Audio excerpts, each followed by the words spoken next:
Hello students, welcome to our channel Ganit Kaksha. Myself Mohammad Nurain Ansari और हम लोग पढ़ रहे हैं ट्रिग्नोमेट्री। पिछले वीडियो में हम लोगों ने ट्रिग्नोमेट्री का कुछ बेसिक कॉन्सेप्ट्स को देखा और कुछ बेसिक क्वेश्चंस को किए थे।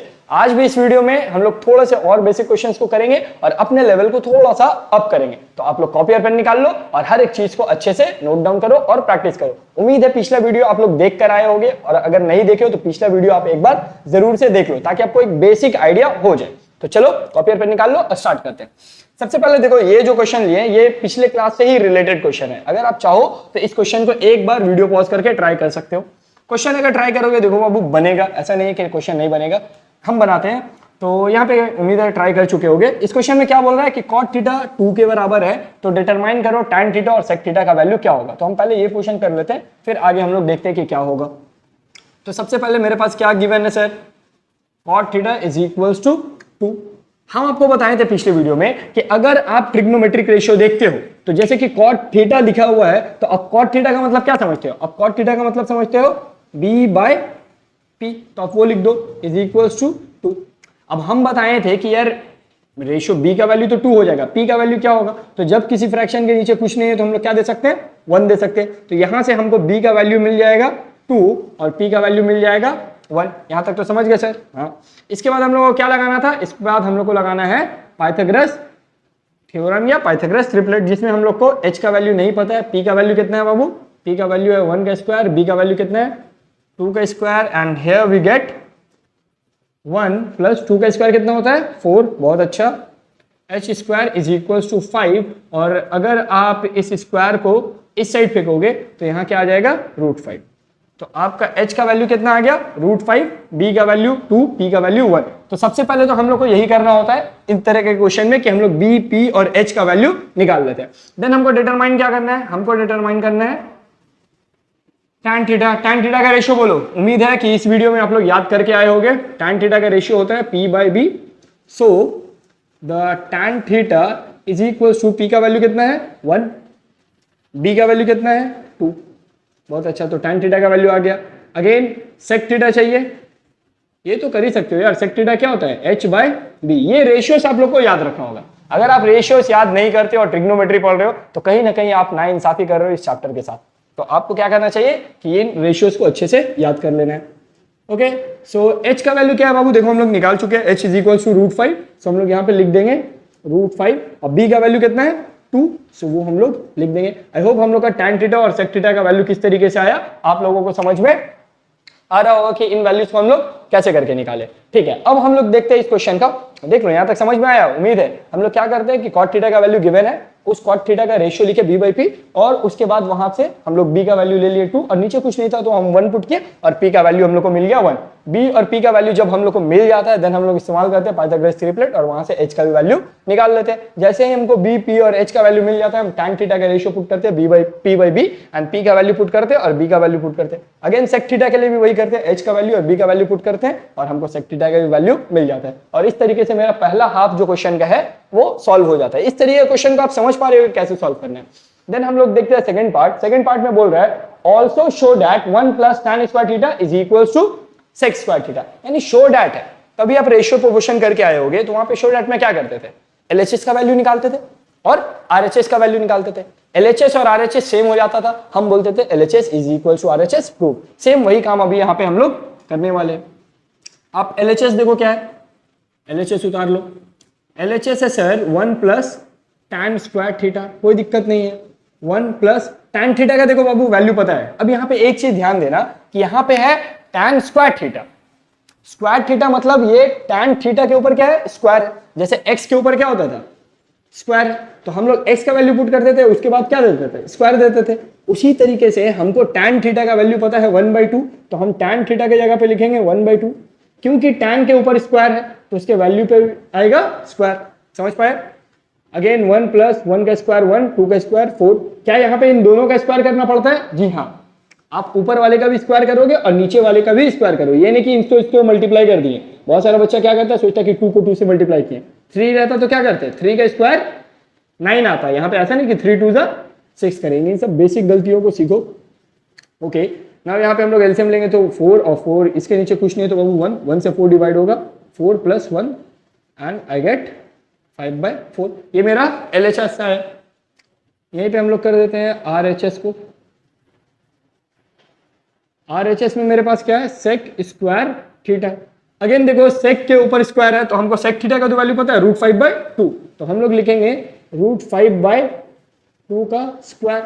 और रूट के ऊपर जब किसी नंबर का स्क्वायर होता है तो क्या होता है, रूट और स्क्वायर दोनों कैंसिल हो जाता है। तो यहां से रूट और स्क्वायर दोनों कैंसिल, तो 5 आ गए। अब 2 के ऊपर तो कोई रूट नहीं है तो 2 का पावर 2 कितना होता है, 4। देखो LHS और RHS सेम आ गया। देन आप बोल सकते हो कि LHS और RHS मेरा क्या होगा, बराबर होगा। उम्मीद है बहुत सारे बच्चे आप लोगों ने वीडियो पॉज करके इस क्वेश्चन को बना लिया होगा। जिसने नहीं बनाया इस क्वेश्चन को जल्दी से कॉपी करो। हम लोग नेक्स्ट क्वेश्चन लेते हैं जल्दी से। ओके सो स्टूडेंट्स, हम लोग ले लिए अपना अगला 2 क्वेश्चन। इन दोनों क्वेश्चन को आप एक बार वीडियो पॉज करके जरूर से ट्राई करो। देखो हम इतना इसलिए बोलते हैं वीडियो पॉज करके ट्राई करने के लिए, सीखना है यार। चीजों को सिर्फ देखने से कुछ नहीं होता, आप चीजों को प्रैक्टिस करोगे, आप सीखोगे और आप एग्जाम में बना पाओगे। ठीक है, इसलिए हम बोलते हैं कि बार बार आप क्वेश्चंस को एक बार खुद से ट्राई कर लो। ट्राई करने में क्या ही चला जाएगा, एक बार ट्राई करके देखो, बन गया बहुत अच्छी बात है। तो इस क्वेश्चन को देखो और अगर नहीं भी समझ में आता तो हिंट लेने के बाद तो जरूर से ट्राई करना। तो सबसे पहले हमको बोल क्या रहा है, हमको बोल रहा है कि cos थीटा का वैल्यू अगर 0.6 है देन शो डैट करो कि इस पूरे का वैल्यू कितना आ जाएगा, 0 आ जाएगा। तो हम लोग को जो दिया हुआ है उसी से स्टार्ट करते हैं हमेशा। cos थीटा दिया हुआ है 0.6। तो आप कभी डेसिमल वैल्यू को लेके काम नहीं करोगे, आप क्या करोगे, डेसिमल को फ्रैक्शन में कन्वर्ट कर लो। तो फ्रैक्शन में करने के लिए क्या होता था, पॉइंट है तो पॉइंट के लिए आता था 1, अब पॉइंट के बाद एक नंबर है तो एक 0, इस 0 को तो हटा सकते हैं। अच्छा यहाँ पे अगर कट रहा है तुम काट सकते हो, अगर नहीं काटना है तो इसी को लेके आगे बढ़ सकते हो। लेकिन मेरा यहाँ पे कट रहा है भाई तो हम काटेंगे 2 3 एंड 2 5 सो आई गेट 3/5। तो हम जानते हैं कि cos थीटा का वैल्यू कितना है, 3/5। पहले क्या था 0.6, इसको हम लोग फ्रैक्शन में कन्वर्ट करके 3.5 लाए। cos थीटा का रेशियो कितना होता है, cos थीटा का रेशियो होता है B/H 3/5। तो यहां से B का वैल्यू 3 और H का वैल्यू 5। अब हम लोग क्या निकालेंगे, H square is equal to P square plus B square. और यहां से हम लोग को मिलेगा H स्क्वायर का H का वैल्यू कितना है 5 का स्क्वायर, P का वैल्यू तो पता नहीं है, B का वैल्यू है 3 का स्क्वायर, 5 का स्क्वायर। अब तो एक्सपर्ट हो चुके होगे यार कि आप लोग तो समझ ही गए, बिना देखे बोल सकते हो। 25 - 9 is equal to P square. और क्योंकि यहाँ से माइनस करेंगे सो हम लोग को थोड़ा सा टेढ़ा करती है लाइन। ओके सो हम लोग को यहाँ से स्क्वायर को इधर भेजेंगे तो P इज इक्वल टू आएगा √16 जो कि कितना हो, P इक्वल टू 4। तो देखो हमको P का वैल्यू मिल गया। अब हम यहाँ पे क्या करेंगे कि हम साइन थीटा और tan थीटा का वैल्यू अलग से नहीं निकालेंगे, हम लोग डायरेक्टली जो मेरे पास LHS है उस LHS को ले लेते हैं। LHS मेरे पास क्या है 5 sine theta -3 tan theta. Clear. अब यहाँ पे 5 क्योंकि हमको पता है साइन थीटा क्या होता है P/H, तो हम लोग यहाँ पे बैठा सकते हैं P/H -3। tan थीटा क्या होता है बाबू, ये होता है सर P/B, वो भी हम लोग बैठा दिए। अब इसको सॉल्व करो, देखो 5 P का वैल्यू कितना है, P का वैल्यू है सर 4, बहुत अच्छा।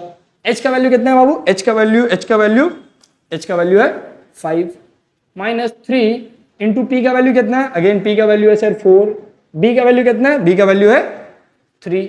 यहाँ से 5 से 5 कट गया, 3 से 3 कट गया और मेरे को मिला 4 - 4। और बच्चा ये जानता है कि 4 - 4 क्या होता है, 0 होता है। तो देखो LHS जो भी था उसको सॉल्व किए, कितना आ गया RHS के बराबर। तो हम बोल देंगे LHS is equal to RHS। कहीं ना कहीं आप वीडियो पॉज करके बनाए होंगे और आप लोगों का आंसर आया भी होगा, तो आप लोगों को बधाई हो मेरे तरफ से।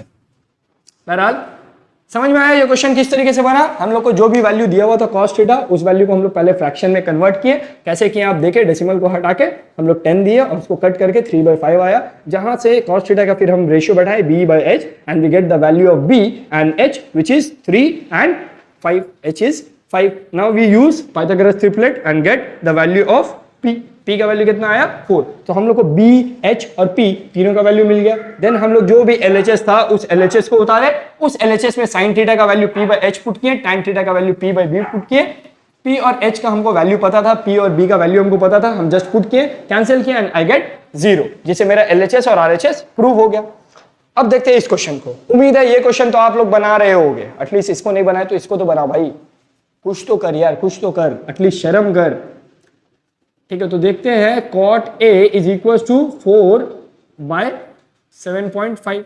अगेन हम वही काम करेंगे कि पॉइंट हटाएंगे तो ऊपर में एक 0 आएगा और ये होगा 40/75। क्या कट रहा है? कट रहा है तो काटेंगे। किसे कट रहा है बाबू? 5 से। 5 8 जा 40, 5 15 जा, तो हम लोग बोलेंगे कि cot A नहीं बोलना चाहिए हम लोगों को, हम लोग को बोलना चाहिए cot A के जगह पे B/P, जिससे हम लोग को 8/15 के बराबर। और यहां से B का वैल्यू आप लोगों को मिलेगा 8, B का वैल्यू मिलेगा 8 और P का वैल्यू मिलेगा 15। यहां से आप क्या इस्तेमाल करोगे? h² is equal to P square plus B square. h तो आप लोगों को निकालना है, p का वैल्यू कितना है? 15 का स्क्वायर, 8 का स्क्वायर। उम्मीद है 15 का स्क्वायर कितना होता है आप लोगों को याद होगा। 15 का स्क्वायर होता है बाबू 225 और 8 का स्क्वायर होता है 64। h² इज इक्वल टू इसको ऐड करो, ये आया 289 एंड यहां से आप लोगों को मिलेगा √289। h का वैल्यू कितना हो जाएगा बाबू? 289 किसका स्क्वायर रूट होता है? ये तो दिक्कत वाला चीज हो गया। 289 स्क्वायर रूट होता है 17 का। याद था तो बहुत अच्छी बात है, नहीं है तो इस चीज को अपने मेमोरी में डालने का कोशिश करो। ठीक है, तो हम लोग को b का वैल्यू मिल गया 8, t का वैल्यू मिल गया 15 और h का वैल्यू मिल गया 17। इतना ही तो क्वेश्चन था। इसके बाद cos a का और cosec a का वैल्यू निकालना कौन सा बहुत बड़ा चीज है, तो हम लोग आराम से निकाल लेंगे। आई होप आप लोग को यहाँ पे दिख रहा होगा कि cos a is equal to क्या होता है? p/h। तो cos a is equal to b का वैल्यू कितना है? b का वैल्यू है 8 और h का वैल्यू कितना निकाले? 17।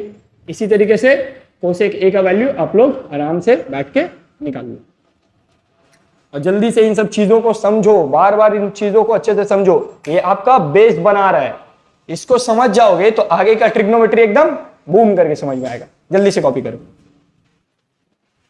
ओके, तो स्टूडेंट्स हम लोग लिए हैं एक नया क्वेश्चन, स्टेटमेंट टाइप क्वेश्चन है और इसमें एक नया चीज हम लोग को सीखने को मिलेगा। तो आप लोग थोड़ा सा यहाँ पे ध्यान दो। देखो हम क्या चीज बताना चाह रहे हैं। देखो एक कॉमन एरर होता है जो हम लोग राइट एंगल ट्रायंगल में करते हैं, वो थोड़ा सा हम लोग देख लेते हैं। जैसे एक राइट एंगल ट्रायंगल में ये एंगल तो 90 डिग्री होता है, सबको पता है, और ये मेरा हाइपोटेनियस होता है, ये भी बात सबको पता है। ठीक है, जिसको नहीं भी पता था आज वो सबको पता चल चुका है। लेकिन अगर इस राइट एंगल ट्रायंगल में हम बोलते हैं कि परपेंडिकुलर कौन सा है, तो सबको बोलेगा ये वाला, और यहीं पे हो जाता है गलती कि क्या ये वाला आपका परपेंडिकुलर है। और अगर बेस बोलते हैं तो सब बोलेगा कि ये मेरा बेस है। ये परपेंडिकुलर है या ये बेस है, ये हमेशा फिक्स नहीं होता है। इट इज परपेंडिकुलर और बेस इज नॉट फिक्स्ड। इसको अच्छे से समझो, हम क्या बोलना चाह रहे हैं कि मेरा परपेंडिकुलर और बेस जो होता है वो कभी भी फिक्स नहीं होता एक राइट एंगल ट्रायंगल में। हम लोग ये मान के चलते हैं कि ये वाला परपेंडिकुलर होगा, ये वाला बेस होगा, ऐसा है नहीं। ये कब होगा, ये परपेंडिकुलर ये बेस कब होगा? जब हम लोग इस एंगल को क्या बोलेंगे? थीटा बोलेंगे। अगर इस एंगल को हम लोग थीटा बोलते हैं तो इस थीटा के सामने वाला जो होगा वो क्या कहलाएगा? परपेंडिकुलर, और इस थीटा के साथ जो होगा वो क्या कहलाएगा?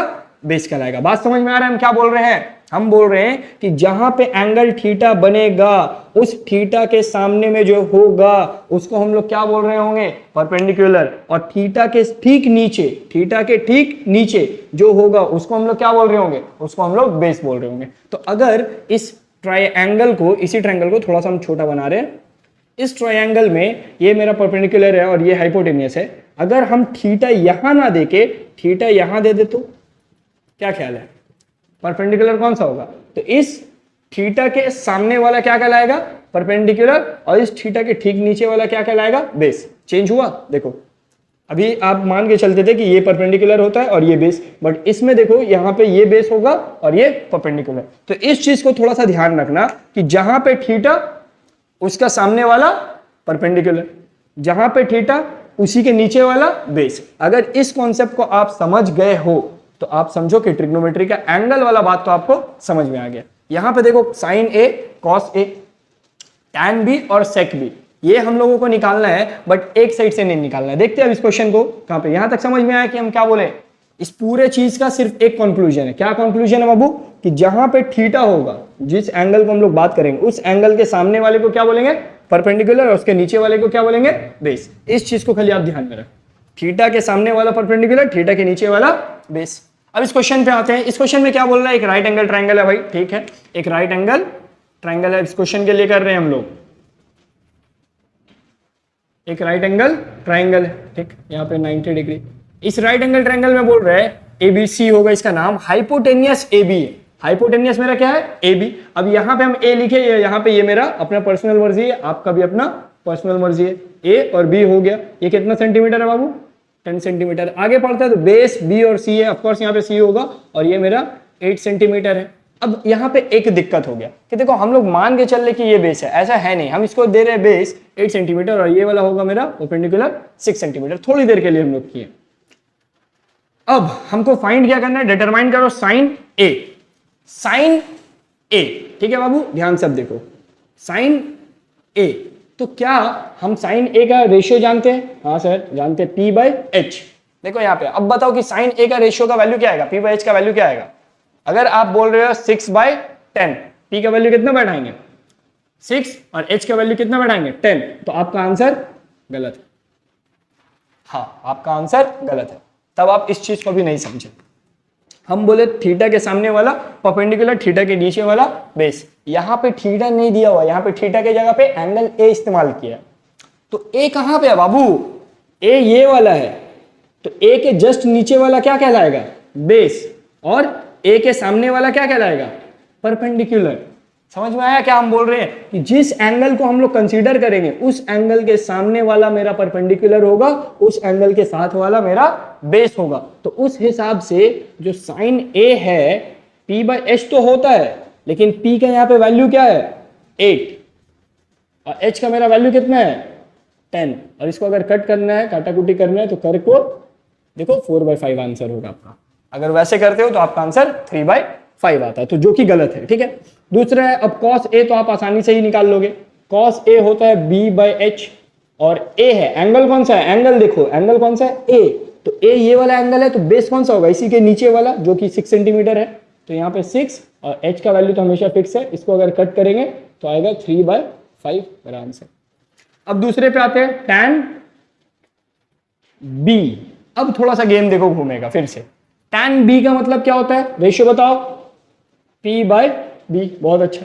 अब यहाँ पे P किसको देंगे, B किसको लेंगे, तो अब एंगल चेक करो, एंगल कौन सा है B एंगल कहाँ पे है, ये वाला है ना, तो इसके सामने वाला क्या कहलाएगा, पहले बेस कहला रहा था, अब परपेंडिकुलर कहलाएगा, और इसके ठीक नीचे वाला बेस कहलाएगा। बस यही डिफरेंस है। अब यहाँ पे tan B में P का वैल्यू क्या हो जाएगा बाबू 6 हो जाएगा, अब B का वैल्यू क्या हो जाएगा 8 हो जाएगा। अगर आप कट करते हो तो आपका आंसर 3/4 आता है। इसी तरीके से अगर आप sec B निकालते हो तो हम उम्मीद करते हैं कि sec B का आप वैल्यू हमको सही बताओगे कि sec B का वैल्यू क्या होगा। तो आई होप आपको ये वाला चीज जो हम अभी बताएं ये समझ में आया होगा। इसको जल्दी से आप कॉपी करो और एक ये क्वेश्चन को आप ट्राई भी करो। ये जो क्वेश्चन दिए इसको प्लीज ट्राई करो, वीडियो पॉज करो, जल्दी से कॉपी करो। इस वीडियो को भी यहीं पे एंड कर देते हैं हम लोग, क्योंकि वीडियो ज्यादा लंबा करके कोई फायदा नहीं है। आप थोड़ा पढ़ो, अच्छे से पढ़ो और चीजों को बार बार रिवीजन करते रहो। ये जो 2-3 क्वेश्चंस हम आप लोग को दे रहे हैं, इन क्वेश्चंस को हम उम्मीद करेंगे कि आप बनाओगे और आंसर हमको कमेंट करोगे। तो आप लोगों से मिलेंगे नेक्स्ट क्लास में, तब तक के लिए पढ़ाई लिखाई करते रहें। All the very best.